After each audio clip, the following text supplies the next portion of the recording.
RSS की सरकार ने पार्लियामेंट में कानून पास करके बनाया।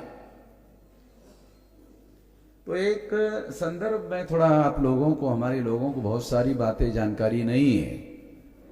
भारत के संविधान में इकोनॉमिक वीकर सेक्शन के संबंध में कहीं पर भी कोई उल्लेख नहीं है। संविधान में लिखित उल्लेख है socially and educationally backward class. मैं थोड़ा आप लोगों को पढ़ के भी सुनाना चाहता हूं ताकि आप लोगों को ऐसा नहीं लगना चाहिए कि शायद मैं ही ये बात कह रहा हूं। ये भारत का संविधान है, आप लोगों को भी एक कॉपी लेकर रखना चाहिए। ये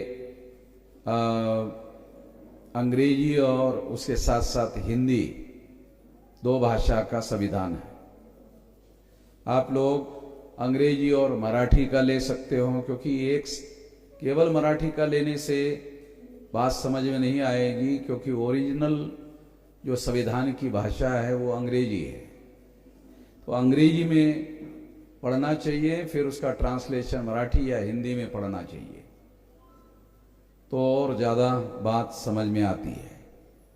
तो मैं आपको जो समझा रहा हूँ वो थोड़ा आपको बताना चाहता हूँ ताकि आपको पता चले कि इसमें 340वां जो आर्टिकल है,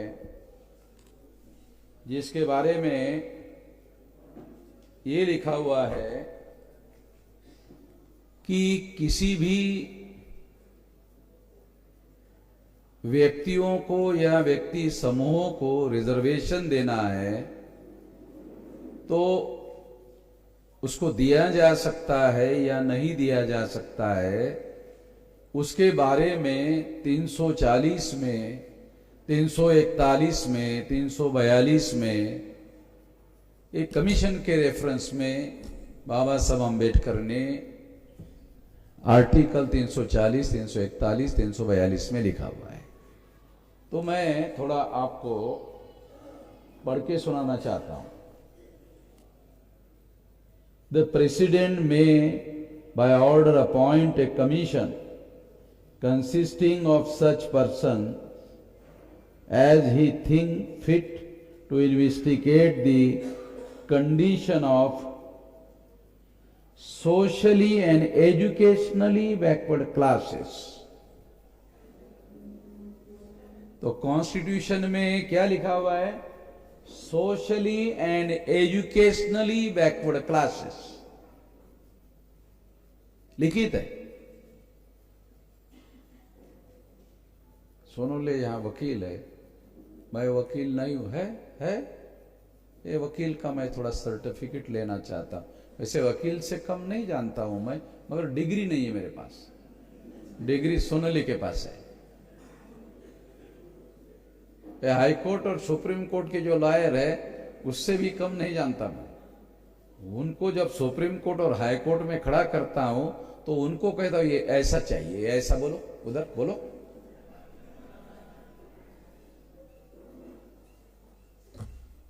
तो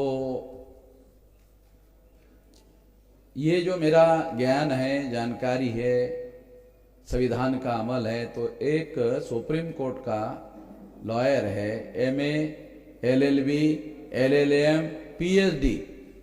तो उसने मुझे ए सुनने के बाद, मेरी बात सुनने के बाद, कि आप कितने पढ़े लिखे हैं? तो मैंने कहा मैंने लॉ की पढ़ाई नहीं की है। मैंने उसको कहा तो आप कैसे जानते हैं? मैंने कहा वकील धंधा करने के लिए संविधान पढ़ता है, मैं ये समाज की लड़ाई लड़ने के लिए पढ़ता। मैं धंधा करने के लिए नहीं पढ़ रहा हूं, ये लड़ाई लड़ने के लिए पढ़ रहा हूं, इसलिए मुझे ज्यादा समझ में आता है। इसलिए मुझे याद रहता है कौन से आर्टिकल में क्या लिखा हुआ है। मैंने इसको बाद में निकाला मेरे बैग से, मैं साथ में लेकर ही चलता हूं। बाद में निकाला, मगर चर्चा में ओहड़ गुरुजी को और एडवोकेट राहुल मखरे को मैंने पहले कहा पहले कहा और बाद में कॉन्स्टिट्यूशन की कॉपी निकाला कि कार्यक्रम में मैं पढ़ के सुनाऊंगा लोगों को कि यहां लिखा हुआ। तो socially and educationally backward classes, ये शब्द संविधान में 340वें आर्टिकल में लिखा हुआ है और भारत के संविधान में कहीं पर भी इकोनॉमिकल वीकर सेक्शन इस तरह का ईडब्ल्यूएस नाम का कोई शब्द ही नहीं है या ऐसा कोई सेक्शन ही नहीं है। दूसरी बात मैं थोड़ा आप लोगों को बताना चाहता हूं, वो भी बहुत महत्वपूर्ण है क्योंकि वो उसका भी रेफरेंस इसके साथ में है। वो क्या है? वो है right to equality. The state shall not deny to any person equality before the law और the equal protection of the laws within the territory of India. यानी ये इक्वेलिटी बिफोर लॉ से संबंधित है। उसी से संबंधित दूसरी बात है, the state shall not discriminate against any citizen on grounds only on religion, race, caste, sex, place of birth or any of them। यहां भी इकोनॉमिक नहीं है, सुन ले, है नहीं है। और कॉन्स्टिट्यूशन का ड्राफ्ट एक एक शब्द त्याला मराठीमध्ये असं म्हणतात कीस काढला जातो और ये संविधान में एक बार रीडिंग होता है, संविधान सभा में दोबारा रीडिंग हुआ, 3 बार रीडिंग हुआ, फिर 3 बार बहस हुई, फिर उसके बाद ये शब्द और ये ड्राफ्ट पास हुआ। ये किसी को पता नहीं है। तो ये बगैर सोचे समझे इकोनॉमिक शब्द इसमें नहीं डाला गया, नहीं सोच समझ कर नहीं डाला गया, क्योंकि केवल इकोनॉमिक वीकर सेक्शन या इकोनॉमिक बैकवर्डनेस शब्द डालने से सोशली और एजुकेशनली बैकवर्ड लोगों के साथ अन्याय हो सकता है, इसलिए इकोनॉमिक शब्द नहीं डाला गया। मगर इसके अलावा आर्टिकल 16 भी थोड़ा मैं आप लोगों को पढ़ के सुनाना चाहता हूं, जो भी इसके साथ जुड़ा हुआ है। Equality of opportunity in matters of public employment, तो 16(4) में लिखा हुआ है।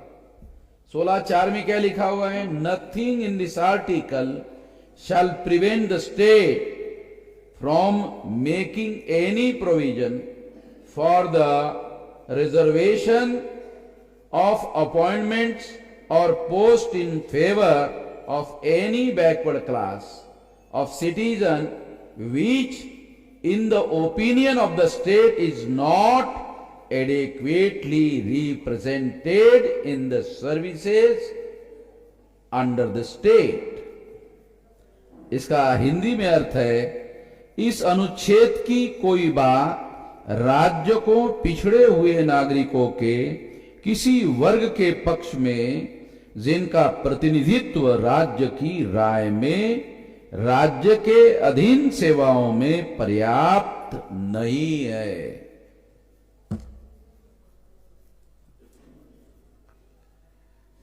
तो कहीं पर भी ईडब्ल्यूएस का कोई संदर्भ नहीं है। 14, 15, 16, 340 इतने प्रोविजन रिजर्वेशन से संबंधित है कॉन्स्टिट्यूशन में। कहीं पर भी ईडब्ल्यूएस का रेफरेंस नहीं है।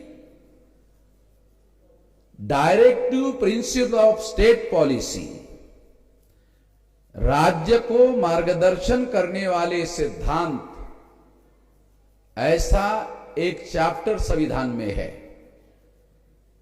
तो जब ये कानून पार्लियामेंट में रखा गया तब सेंट्रल गवर्नमेंट ने, उस समय के जो लॉ मिनिस्टर थे अरुण जेटली, उन्होंने directive principle of state policy का सहारा लिया कि गरीबों का कल्याण करने के लिए ये हम कर रहे हैं। ये डायरेक्टिव प्रिंसिपल्स में ये सरकार पर बंधनकारक नहीं है कि उस पर अमल करे, मगर सरकार को इस पर कानून बनाने का अधिकार है। तो उन्होंने कानून बनाया उसका सहारा लेकर। वहां पर भी ईडब्ल्यूएस का कोई प्रावधान नहीं है। वहां पर सोशली, एजुकेशनली, इकोनॉमिकली, पॉलिटिकली ऐसा कंबाइन है। तो ये बात साथियों ध्यान रखना बहुत जरूरी है। और इसलिए ये संविधान का जो ओरिजिनल मौलिक आइडियोलॉजी है, संविधान की भी एक विचारधारा है, उस विचारधारा के बाहर का मामला है। ये विचारधारा संविधान के अधीन एक आइडियोलॉजी है संविधान की, कि वो सोशली और एजुकेशनली बैकवर्ड लोगों को प्रोटेक्शन देने की, उसके लिए कानून बनाने की, उसको प्रतिनिधित्व देने के लिए संविधान में लिखा हुआ है। मगर ईडब्ल्यूएस के बारे में कहीं पर भी लिखा हुआ नहीं है। सरकार चाहती तो ईडब्ल्यूएस के बारे में संविधान संशोधन कर सकती थी, ऐसा उन्होंने नहीं किया। दूसरी और एक बात, संशोधन नहीं किया। दूसरा कि क्या इकोनॉमिकल वीकर सेक्शन को रिजर्वेशन दिया जा सकता है या नहीं दिया जा सकता, उसके बारे में सरकार कमीशन अपॉइंट कर सकती थी। सरकार के कानून मंत्रियों को मालूम है कि अगर ऐसा किया गया तो वो कमीशन सरकार के विरोध में रिकमेंडेशन देगा, क्योंकि कॉन्स्टिट्यूशन में प्रावधान ही नहीं है। इसलिए सरकार ने कमीशन अपॉइंट करने के झंझट का रास्ता नहीं अपनाया।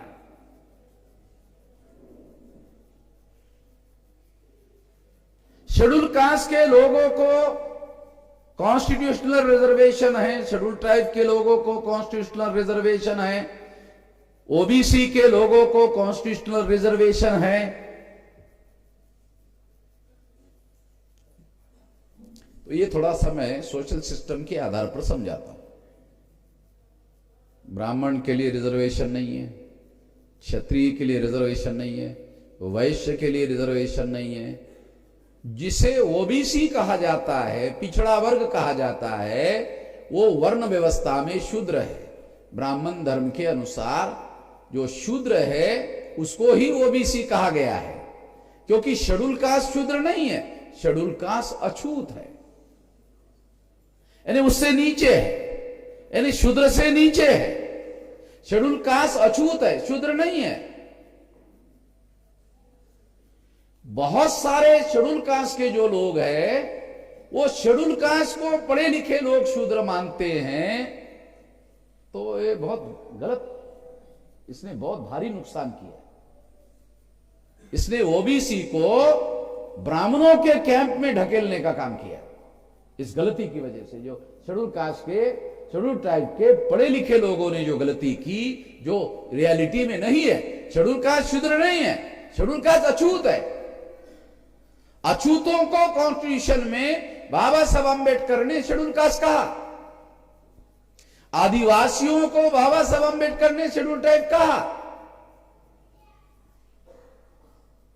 जो वर्ना सिस्टम में शूद्र है, उन शूद्रों को ओबीसी कहा गया है। ब्राह्मण धर्म के अनुसार जो शूद्र है, तो मैं जो समझाना चाहता हूं, आप लोगों को बताना चाहता हूं, क्योंकि बुनियादी रूप से समझाना इसलिए चाहता हूं क्योंकि समझना जरूरी है कि ओबीसी की संख्या 52% और एससी और एसटी की संख्या 22.5%, तो ये 74.5% लोग हैं।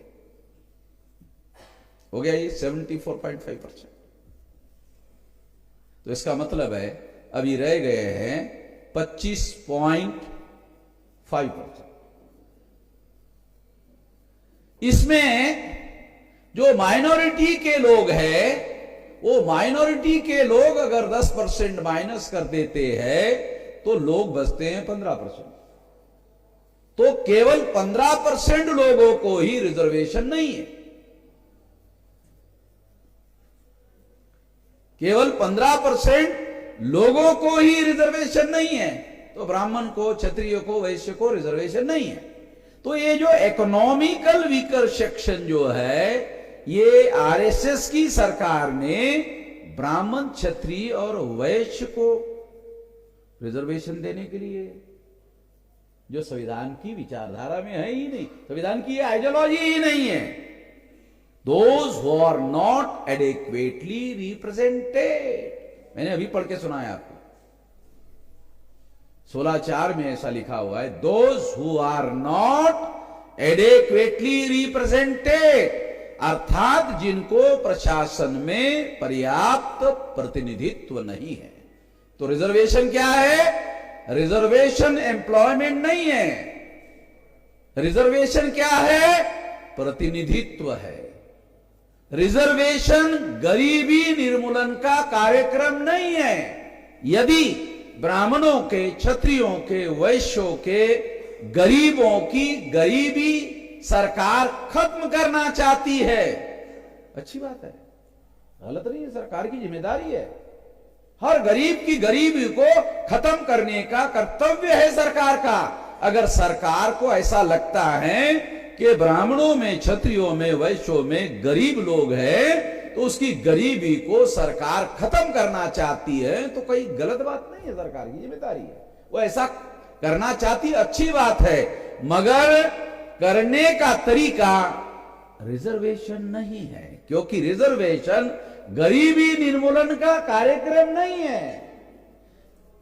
Reservation those who are not adequately represented, अर्थात जिनको प्रशासन में पर्याप्त प्रतिनिधित्व नहीं है, उसको प्रतिनिधित्व देने के लिए आरक्षण बनाया गया है, गरीबी निर्मूलन के लिए आरक्षण नहीं बनाया गया।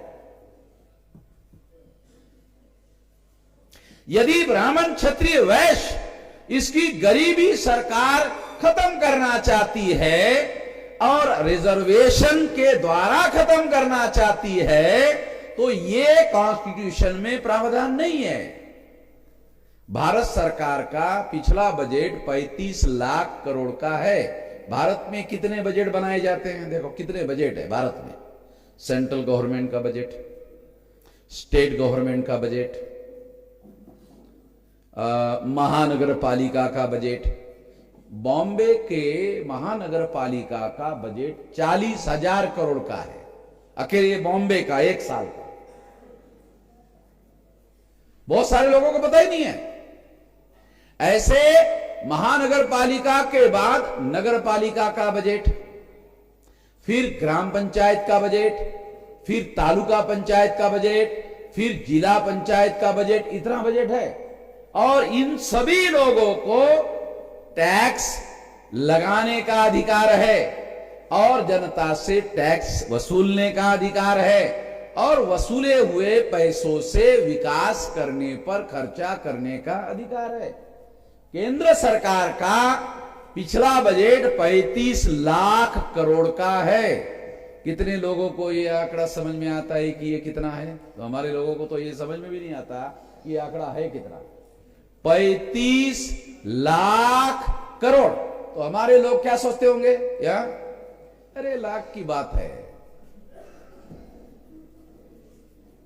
हमारे लोग क्या सोचते होंगे? अरे लाख की बात है। लाख की बात नहीं, लाख करोड़। लाख करोड़ का मतलब कितना? 100,000 करोड़। लाख म्हणजे 100,000 करोड़। आणि 100,000 करोड म्हणजे 1,00,000 करोड, असे किती 35. आता थोडस लक्षात आलं, थोडस, जास्त नाही. एवढा खर्च केंद्र सरकारचा एका वर्षाचा आहे. तो सरकार के पास गरीबों की गरीबी खत्म करने के लिए बहुत पैसा है और गरीबी निर्मूलन के लिए वो स्कीम बना सकती है, योजना बना सकती है और गरीबों की गरीबी खत्म कर सकती है. जैसे इंदिरा गांधी ने गरीबी हटाओ बनाया था कार्यक्रम, वैसे सवर्णों की गरीबी हटाओ ऐसा बीजेपी वाले कर सकते थे. ब्राह्मणों की गरीबी हटाओ, क्षत्रियों की गरीबी हटाओ, वैश्यों की गरीबी हटाओ, ऐसा सरकार कार्यक्रम बना सकती थी. उसको बनाने का अधिकार है. ऐसा करने से उसके पास अधिकार है. मगर उन्होंने एक मिसकंसेप्शन समाज में एस्टैब्लिश करने का काम किया जो बहुत डेंजरस है. वो डेंजरस क्या है कि रिजर्वेशन गरीबी निर्मूलन का कार्यक्रम है. रिजर्वेशन गरीबी निर्मूलन का कार्यक्रम नहीं है. Reservation is representation those who are not adequately represented. एक कॉन्स्टिट्यूशन में लिखा हुआ है, मैं ही अपनी बात नहीं बता रहा हूं. बाबा साहब अंबेडकर ने लिखा रिजर्वेशन किसको देना चाहिए? जिसको प्रशासन में पर्याप्त प्रतिनिधित्व नहीं है. Those who are not adequately represented. इसका मतलब दूसरा अर्थ आपको समझाता हूं. अभी ब्राह्मण क्षत्रिय वैश्य को प्रशासन में कितना प्रतिनिधित्व है? 79.2%. संख्या कितनी है? 15%. तो 15 5 75, तो 5 गुना से भी ज्यादा जिनकी संख्या है 15, उसको अपनी संख्या के 5 गुना से ज्यादा पहले से प्रतिनिधित्व है. 79.2% है. 10% देने से 89.2 हो गया. तो ये पर्याप्त प्रतिनिधित्व नहीं है, ये ओवर रिप्रेजेंटेशन है, अतिरिक्त प्रतिनिधित्व है. संख्या के प्रमाण के बहुत ज्यादा. यानी पहले कितना है था उनका? 79.2%. तो ये पर्याप्त है या बहुत ज्यादा है? तो 5 गुना ज्यादा है. 1 गुना नहीं, 2 गुना नहीं, 3 गुना नहीं, 4 गुना नहीं, 5 गुना से भी ज्यादा है. उनको उन्होंने आर्थिक आधार पर और 10% दे दिया तो 79 का आंकड़ा 89.2 हो गया. ये तो बहुत ज्यादा गलत है. ये तो किसी को पता ही नहीं है जो मैं बता रहा हूं. मैं ही जानता हूं ना, बाकी किसको समझ में आता है? सुप्रीम कोर्ट में हमारे बहुत सारे वकील हैं. मैं सोचता था कि कोई वकील जो है सुप्रीम कोर्ट में गया होगा, एक भी नहीं गया.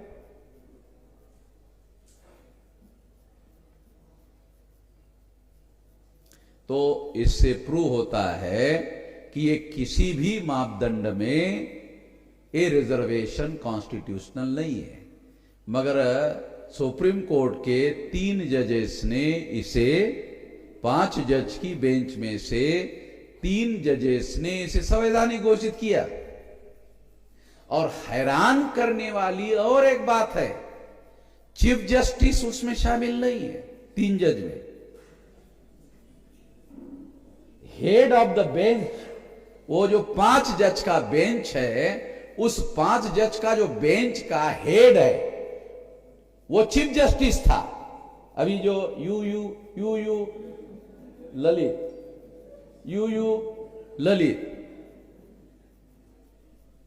अभी जो रिटायर्ड हो गया, वो हेड ऑफ द बेंच था. वो उससे सहमत नहीं है. आमतौर पे जो हेड ऑफ द बेंच होता है उसकी राय ही दूसरे जज मानते हैं। मगर ये पहला शायद जुडिशियल हिस्ट्री का पहला जजमेंट है जिसमें चीफ जस्टिस इसे असंवैधानिक कह रहा है, 5 जज का बेंच, और उसमें 3 जज कह रहे नहीं ये संवैधानिक है। ये जो नरेंद्र मोदी ने, आरएसएस ने जो कानून बनाया वो संवैधानिक है। उसमें 2 जज ब्राह्मण है, 1 जज पारसी है, पारदी वाला, 1 जज पारसी है। तो उन लोगों ने इसे संवैधानिक घोषित कर दिया। जिन्होंने इसे संवैधानिक घोषित कर दिया उनके जजमेंट में कहीं पर भी संविधान का आधार लेकर उन्होंने निर्णय दिया, कहीं पर भी लिखा हुआ नहीं। कोई भी जजमेंट देने का अधिकार जजेस को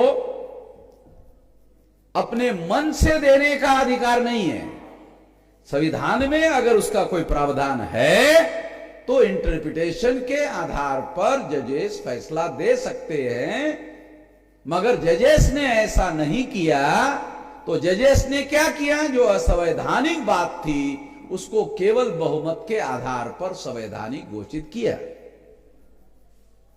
इसे 7 जज के बेंच में चैलेंज किया जाना चाहिए, क्योंकि 5 जज का बेंच है, संविधान पीठ है। 5 जज की जो पीठ होती है वो संविधान पीठ मानी जाती है। उसे चैलेंज करना है तो 7 जज बेंच में जाना पड़ेगा। तो इस तरह से यह काम किया गया, मगर यह करते वक्त संविधान का आधार लेकर उन्होंने कोई निर्णय नहीं दिया, केवल बहुमत के आधार पर दिया। ये और डेंजरस बात है, क्योंकि भविष्य में इसको प्रेसिडेंट अगर माना गया तो बहुमत वाले लोग संविधान के विरोध में फैसला देने का काम शुरू करेंगे और एक नया संविधान रचने का काम करेंगे, जैसा इसमें किया गया, जो डेंजरस है। इसे इसलिए हम नहीं मानते, सुप्रीम कोर्ट ने देने के बावजूद भी नहीं मानते, और हम इसके विरोध में हैं। मगर एक शर्त के साथ हम इसको स्वीकार करने के लिए तैयार है। वो शर्त क्या है कि आप लोगों ने ही 16 नवंबर 92 को मंडल कमीशन का जो जजमेंट दिया था, उस जजमेंट में आप लोगों ने, सुप्रीम कोर्ट के जजेस ने ही 50% की सीलिंग लगाई कि 50% से ज्यादा रिजर्वेशन नहीं हो सकता। अभी ये 60% हो गई, अभी तो 60% हो गया ना। तो इसका मतलब है सुप्रीम कोर्ट ने ही सीलिंग लगाई थी, 50% की सीलिंग लगाई थी, पाबंदी लगाई थी, 50% के ऊपर नहीं हो सकता। अभी आपने ही उस सीलिंग का उल्लंघन किया और आपने ही 50 का 60 कर दिया, सुप्रीम कोर्ट ने ही कर दिया 60। सुप्रीम कोर्ट के पूर्व के जज 16 नवंबर 92 में मंडल कमीशन पर जो जजमेंट दिया गया, वो जजमेंट 9 जज बेंच का है। तो 5 जज बेंच को बदलने का अधिकार है, तो कॉन्स्टिट्यूशन कहता है नहीं है। 9 जज बेंच का फैसला 5 जज बेंच को बदलने का अधिकार नहीं है, 11 जज के बेंच को ही बदलने का अधिकार है। मगर सुप्रीम कोर्ट ने बदल दिया। यह भी बहुत बड़ी बात है, यह भी बहुत भयंकर बात है। ये किसी मीडिया में, अखबार में, कहीं पर भी ये कुछ बात आई नहीं। होना चाहिए था, मीडिया वालों को बात करना चाहिए था, कुछ नहीं किया। मेरे अलावा कोई बोल ही नहीं रहा इस बात के संबंध में, किसी को पता ही नहीं है इसकी समीक्षा किस तरह से किया जाए। इसलिए कुछ बातें आपको बता रहा हूं, तो इसलिए हम इससे सहमत नहीं है। असहमति का अधिकार आर्टिकल 19 में है, इसी के तहत बोल रहा हूं। आर्टिकल 19 फंडामेंटल राइट है, केवल राइट नहीं है, फंडामेंटल राइट है। उसके तहत बोल रहा हूं कि हम इससे सहमत नहीं है। एक शर्त के साथ उसको हम सहमत हो सकते हैं कि जब आपने सीलिंग को तोड़ ही दिया 50 की सीलिंग को आपने तोड़ ही दिया, मगर 52% वाले ओबीसी के लिए आपने सीलिंग लगाया और 52 वालों को कहा नहीं 27 दे सकते हैं, 22.5 पहले से ही है, तो 49.5% है रिजर्वेशन, वो भी 50% नहीं है। तो आपने 27% रिजर्वेशन दिया ओबीसी को, 52 वालों को 52 देना चाहिए था, मगर 52 वालों को आपने 27 दिया और 50 का सीलिंग लगा दिया, क्योंकि बैकवर्ड लोगों का मामला था तो आपने सीलिंग लगा दिया। बैकवर्ड लोगों का मामला था तो सीलिंग लगा दिया, ब्राह्मणों का मामला आया तो सीलिंग उठा दिया। ऐसा आरोप सुप्रीम कोर्ट के जजेस पर आ सकता है, मैं ही कर रहा हूं, दूसरे लोग बाद में करेंगे, मैं ही कर रहा हूं। ऐसा आरोप आपके ऊपर आ सकता है और मैं ही कर रहा हूं। और अगर आपने सीलिंग तोड़ ही दिया, बैकवर्ड के लिए तोड़ा, उनके लिए तोड़ा, चाहे किसी के लिए भी आपने तोड़ा, अगर तोड़ा तो अब हमारी एक शर्त है, 52 वालों को 52 दे दो। तोड़ दिया ना आपने, तोड़ दिया ना, तो हम इससे सहमत नहीं है।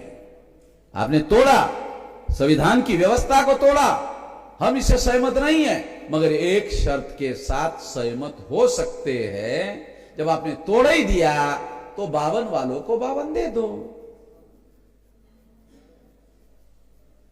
आपने तोड़ ही दिया ना, तो 52 वालों को 52 दे दो। 52 वालों को जब 52 दे दोगे, फिर 52 वाले भी इसके समर्थन में आ जाएंगे, फिर कोई दिक्कत नहीं होगी। अभी एक नया संवैधानिक सवाल में आपके विचार के लिए, देश के विचार के लिए, क्योंकि यहां रिकॉर्ड हो रहा नहीं है, ये जो मैं बोल रहा हूं ना, ये हो रहा है, रिकॉर्ड हो रहा है, ये सारे देश में जा रहा है, ये सारे देश के लाइव चल रहा है, ये सारे देश के लोग सुन रहे, लंदन में भी सुन रहे, न्यूयॉर्क में भी सुन रहे, सारी दुनिया में मेरी बात सारी दुनिया में लोग सुनते हैं, तो सारे दुनिया के लोग सुन रहे हैं, जजेस भी सुन रहे हैं। कोई जजेस आकाश में थोड़ी रहते, जजेस आकाश में थोड़ी रहते हैं, वो भी तो इधर ही रहते हैं, दुनिया में ही रहते हैं। इसलिए उनके पास भी मेरी आवाज जा रही है, और अगर वो सुन रहे हैं तो वो स्यो मोटो, एक कॉन्स्टिट्यूशनल शब्द है, स्वतः संज्ञान लेने की व्यवस्था। कोई कोर्ट में केस लेकर जाता है या नहीं जाता है, सुप्रीम कोर्ट के पास पावर है, वो स्वतः संज्ञान लेकर भारत सरकार के वकील को बुलाकर स्वतः ही केस शुरू कर सकती है। इतना पावर है, एक्स्ट्रा ऑर्डिनरी पावर है सुप्रीम कोर्ट में। ले लो, दे दो, 52 को 52 दे दो। और अगर 52 को 52 नहीं दिया गया तो इसके लिए भारत बंद करेंगे, हम करेंगे।